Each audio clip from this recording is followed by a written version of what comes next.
All right, our next presenter this morning is Billy Townsend, and you might remember him from making a lot of people angry a few years past because he is the nephew or great nephew? Great nephew. The great nephew of Kate Walton, who defended Zelma Kaysen in her trial against Marjorie Rawlings. He's also a journalist in his own right, a great student of Florida history. His book, Age of Barbarity, I read, which is all about like the lynching culture of Florida, and I guess the 30s and 40s. It was a beautifully written book. So, and today he's here to talk to us about another kind of lesser known character in the life of Marjorie Rawlings, Caleb Milne. So come on up, Billy.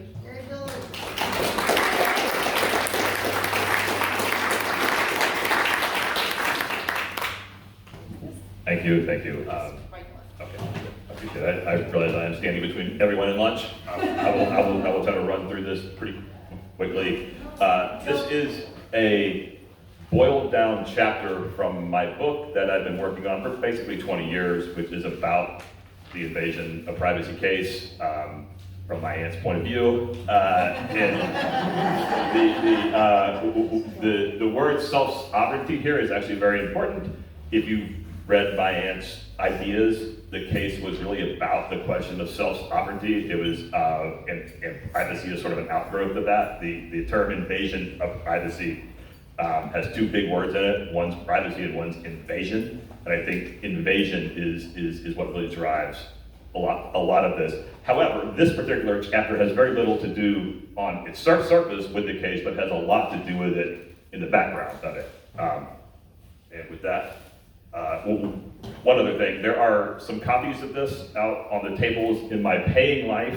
I spend a lot of time suggesting to consultants how they can sell work with PowerPoint decks, and I always tell them, don't put a lot of text on your deck with this, so I have violated that rule. So I'm not going to read all of it. I am going to point to this.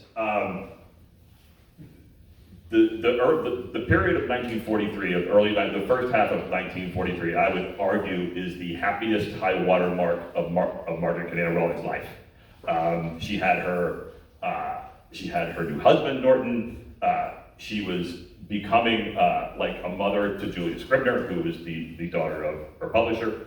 The war was going on, and the suit had been filed, but she wasn't taking the suit very seriously yet, and she had all these possibilities. Like everything she had ever wanted was in front of her, and the war gave her a lot of purpose, and she was an incredibly important American presence in letters during that time. So she's talking to Julia here about capitalism and self-sovereignty. So May 22nd, she writes a letter to Norton. Uh-oh. Done that a couple of times. Let me Google the connection. Okay. Anyway, she mentions Caleb Milne as a potential map. She strikes up this back and forth with a soldier named Caleb Milne, who himself, Marjorie didn't quite know this at the time, but he is also a child of wealth, kind of like Julia Scribner was. And she says this letter to Norton on May 22nd. You know, I raved about Julia to him. She's trying to matchmake them while he's off at war. Unfortunately, at the time of this letter, Caleb Milne had been dead for 10 days. So 5 days later. Oh, sorry, this is my button. In this period of time, between she's expressing that optimism, 5 days later, in that period of time, she hears that Caleb Milne is dead from his mother, and Norton drops the bomb on her that he's going to go off to war himself, which he had not checked with her, had not said anything to her about, and he is actually going to the same exact service Caleb Milne was just killed in. The American Foreign Service, which is an ambulance service. I find this paragraph here at the bottom. It's at the front of my book. It's actually incredibly important. I will read that. Women's pride in their men being brave is a strange thing, prehistoric somehow, full of nobility, and as much to blame for the continuance of war as any factor. I am terribly proud of you for what you have done, even while rebelling against it with every fiber, and while feeling that this war, while plainly as necessary as any war can be, is in the last analysis asinine, and no sacrifice toward it makes sense. One of the parts of this chapter in the book is I compare a man going off to war to a woman getting pregnant, which is also a form of war. Women go to war to give birth. That's a whole other side. We don't talk to women like this when they get pregnant. So the interesting thing about Caleb Milne, going back, is that Julia and Caleb, although they never met, Julia probably was familiar with him, because in 1935, in New York City, he faked his own kidnapping, and became very, very famous for a few days. J. Edgar Hoover himself came down to charge him with his fake kidnapping, and the backstory of that is that Caleb IV was the son of the Milne family dynasty, and his grandfather, his father had married his mother, and then left her and abandoned the family, leaving Caleb essentially destitute with his single mother, Frederica. She fought the grandfather for increased child support, and had kind of a famous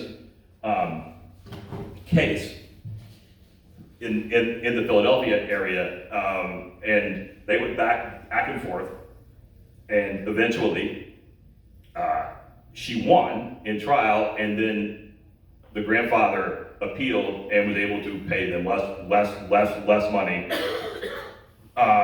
In the end, he ended up living in New York with his brother in the mid-30s, living kind of a starving artist life. He wanted to be an actor and a writer, and when that wasn't going well, he became an actor and a writer and faked his own kidnapping. It was incredibly elaborate. He drew blood from his own gums. He injected himself. He wrote these sort of like classic ransom letters, and they were all aimed at the grandfather, Caleb, who had cut out his money.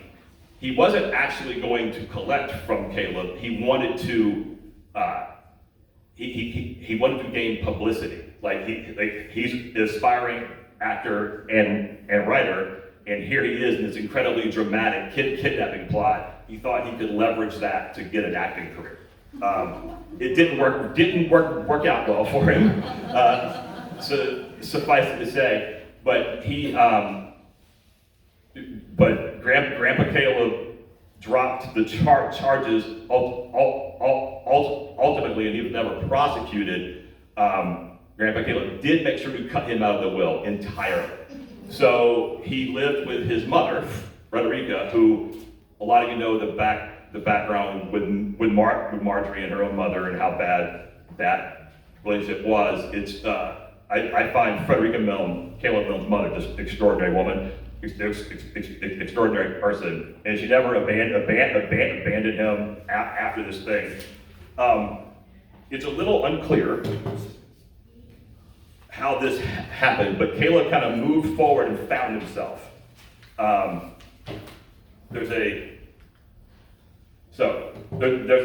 book of his letters back to his mother from his time in World War II, and the intro to this, talks about him rising from the depths of despair. This book does not talk about the fake kidnapping at all, but it makes little hints to it, and it talks about him getting out of the depths of despair by becoming sort of a merchant marine and seeing the world and on ships and things like that. And when the war comes, by that time he's really kind of found himself, and he's excited less about the war. And he goes, writes quite a bit about this, but about the idea of seeing something new, of experiencing the world. So the letters begin in 1942. This is him talking to his mother about why he's interested in going. I think the sort of the emblematic phrase there is experience and human adventure have as much importance if they are disastrous or crippling as when they are purely pleasant or optimistic. And I think kind of keep that phrase in mind, because Caleb fully embraced his mistakes, he's a really compelling fellow in how just open he is about himself and experience and the world.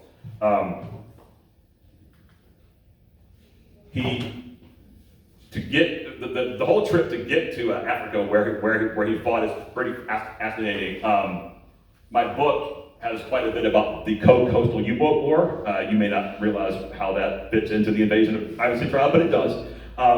And like he describes going down the American coast and seeing all these ships that have been sunk. It's a really important part of early World War II.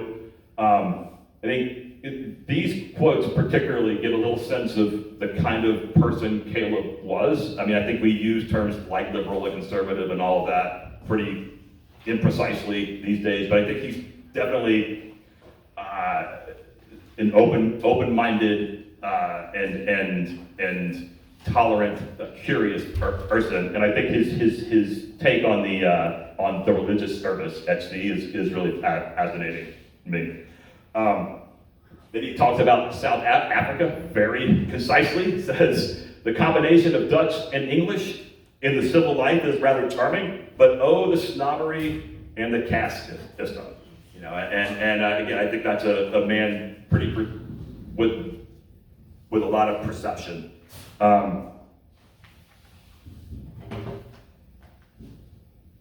So let me. I know that I'm not supposed to move behind the podium, but I'm going to pivot here in just a second. This is the North African campaign, Rommel and Desert Fox and all of that. Caleb arrives up here, way up here at the right. You see where it says El Alamein? That's one of the most famous battles in the history of war. There are actually two. The first battle of El Alamein is when the Allies stopped the German advance. The second battle of El Alamein is when the Allies themselves started their own advance. And so Caleb comes in about here, what's called Operation Torch. And he goes all the way from El Alamein there as an ambulance guy, all these arrows, all the way down, all the way through here, all the way. Do you see where it says Axis surrender? He is killed 12 hours before that happens. He made it all that way. And I just, to me, that's just extraordinary. His accounts of the battles are really fantastic as well. How are we doing on time? Am I too far? I'm not too far behind. No, take Okay. minutes. All right. Yeah, you started a little late. Okay. So to me, this is fascinating. The second battle of El Alamein is one of the most important battles in the history of war. I mean, it changes the tide of the war. He's in the middle of it and has no sense of what's happening. Like he says, warfare is liquid in the desert, coming and going like water along a beach. Says things seem to be going well, but as I said before, you are probably more up on the news than I am. He's writing back to his mother. And so it just gives you an idea of when you're in the middle of a thing, particularly in war, like how hard it is to understand what's happening, how confusing things are. Just thought that was fascinating. This is also, I do want to take a second to read this as well. I continually, as I've been doing the book, the ideas of the book, the questions of sovereignty, so many things are relevant to the moment we are all personally living in right now. And when I look at these Ash's facts. They got to Tripoli, which had been occupied by the Italians, and things calmed down for a while. They had a few days, and he's talking to the rich Ashes of Italy who are living in Tripoli. And he said, "It is quite unbelievable to talk with some of the very charming Italian residents, such as doctors, lawyers, businessmen, etc. They are so thoroughly soaked in the facts fascism has bailed out to them that they are like visitors from another planet. It is rather pathetic to talk to them, and in some cases, very irritating." I can relate.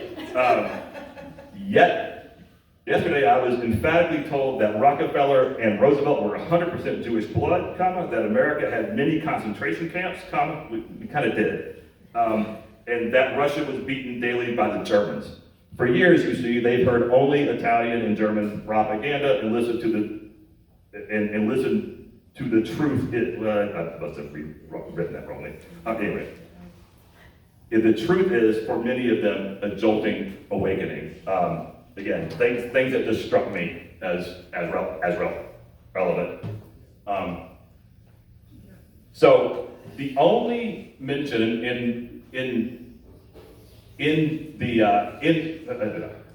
the only mention in his letters of Marjorie comes on April 30th, 1943. At least of the letters that are in his book. He says, "A wonderful letter from Marjorie Kenneth Rawlings. She sent me a package." We don't know what was in that package, as far as I know.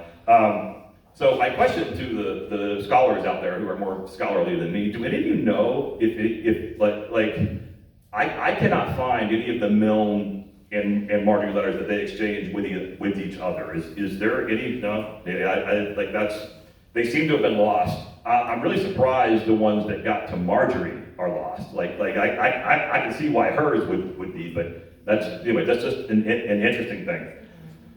In this same letter, he's writing about the combat death of his friend,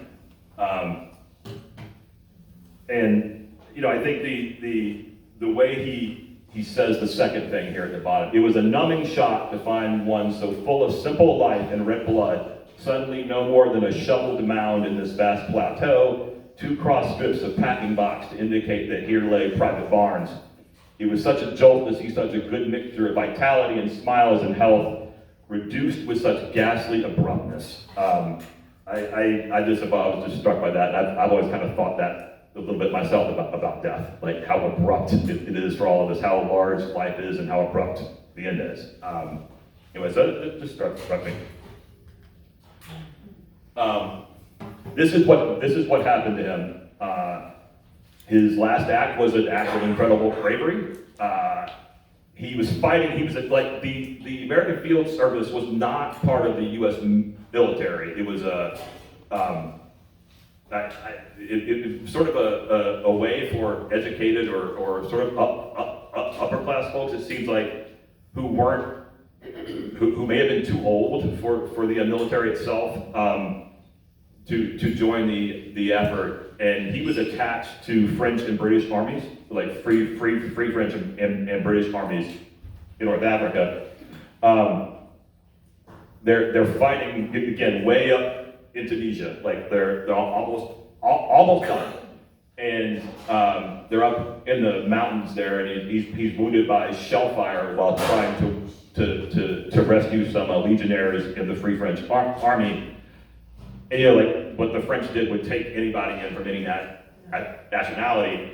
I find this really kind of moving, like a Spaniard, an Italian, and a German, all anti-fascists who were serving in that unit. They carried him down the mountain to get together. He died about 4:30 p.m. and it's literally the next day that the Axis surrenders 250,000 people, and it's really the end of the African campaign. Like if he had 12 hours, I don't know who the last Allied casualty was in North Africa, but it might have been him. And so that's just how dramatic that is. And then they ended up burying him in the village of Sidi Bou Ali. I guess that's the way to pronounce that. And one of his friends wrote back to his mother, Caleb loved that spot, not far from the sea, rich wheat fields and olive groves about it, that lazy white Arab village around the bend, cactus hedges now all in bloom with saffron-colored flowers, and in the distance, the mountains where he was wounded, doing more than his duty and not making a fuss about it. That's a pretty good epitaph from a friend. So this makes news. His death makes news because of what happened in 1935, and people begin to revisit the circumstances of him making his own kidnapping. And I'm pretty certain that this is where Marjorie learned about it. She never makes an explicit reference to the kidnapping hoax, but you'll see, so she learns about Caleb's death from his mother because she writes to Marjorie because of how much he liked Marjorie. She eventually asks Marjorie to write the introduction to I Dream of the Day, which is his collection of letters. I think these three little points are important.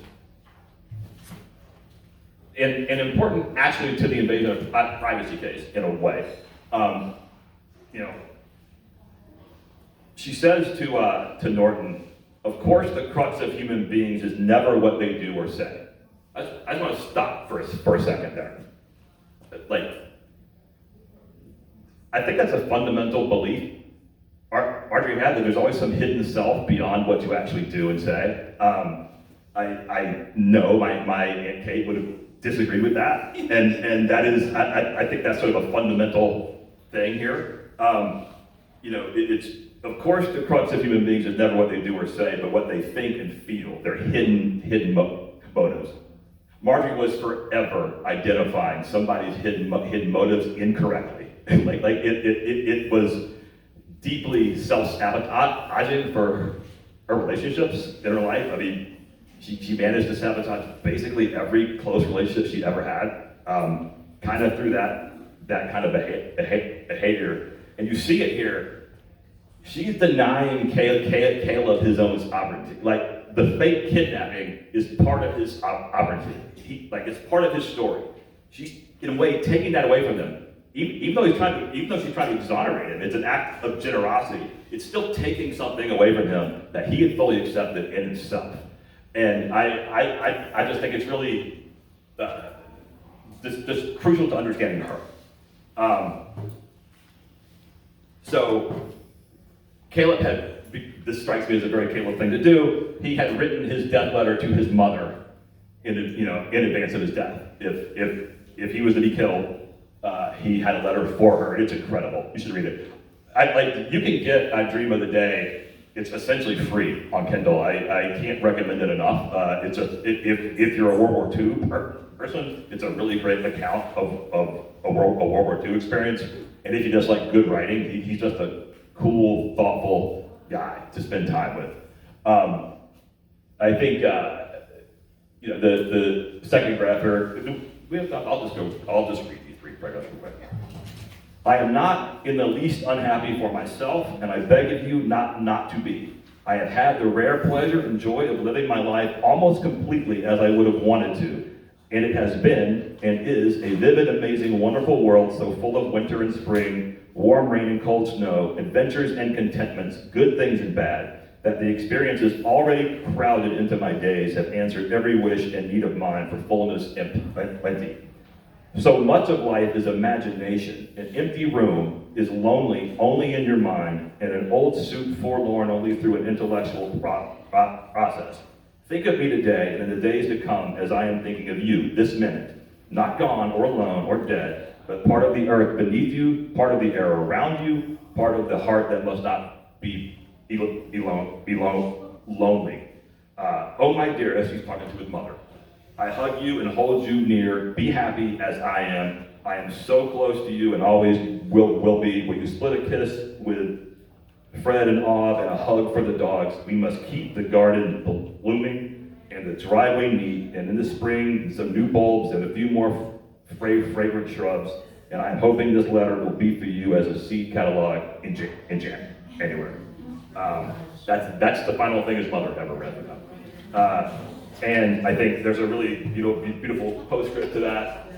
She started a church in 1949 that's still around in Woodstock, New York. It's a welcoming, artistic church, and I think that's how she kept the garden blooming. And like her whole story is worth telling in and of itself.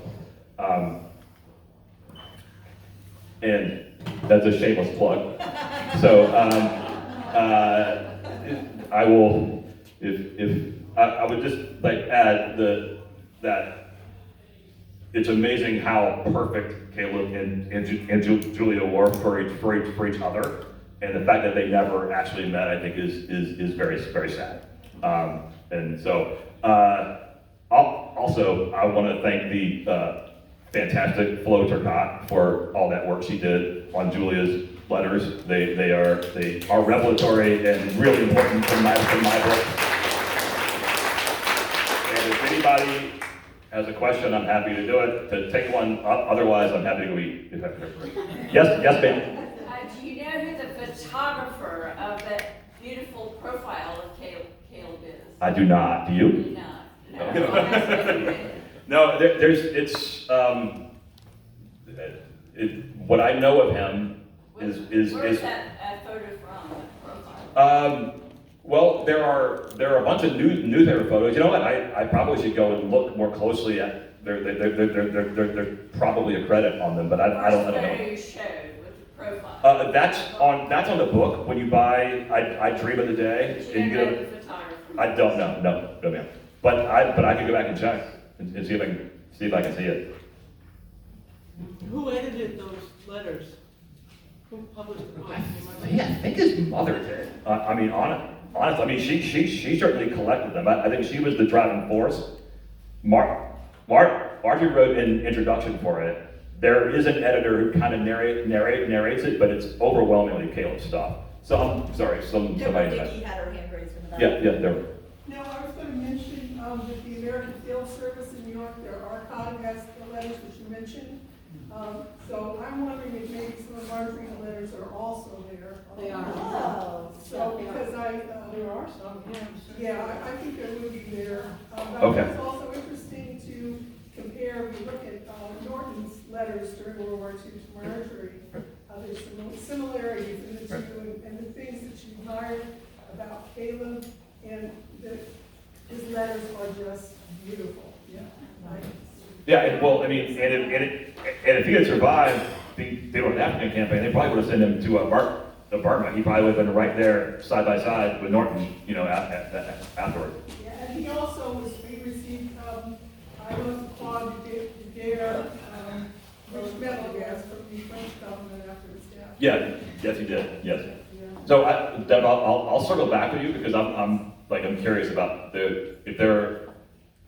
I would love. I have not seen the letters they exchanged, so if they exist, I would love to see them. Me too. Oh, over here. Yes. I just want to applaud you. This shows more clearly. I've been a Roland Scholar for almost 50 years, and this shows more clearly than anything I've ever seen that she saw both Caleb and Julia as her children. I mean, Flo knows this. I mean, she mothered both of them. But absolutely, the only reason she bonded with Caleb was because he was such a beautiful writer. Oh, I mean, she did promise him that she would someday see him in print. She would make sure he got published, and she did that. Where did you see that? Because I have not seen it. Early on, it was when Carmen was still the curator here. I will find it. Okay, good. I've been working on my book even longer than you have. So, yeah, but it's in there. I kept thinking, I know I've seen them. And it had to be the AFS archive. Okay. But yeah, I was living in DC at the time, and so I was doing a lot of Library of Congress work, and it's in there somewhere. Is that where it is? Is that in No, the archives? I was going back and forth. I'm pretty sure it's in New York. Okay. Okay. It's in New York. Right. So maybe you found some extra good notes for your book. I came here with a selfish purpose.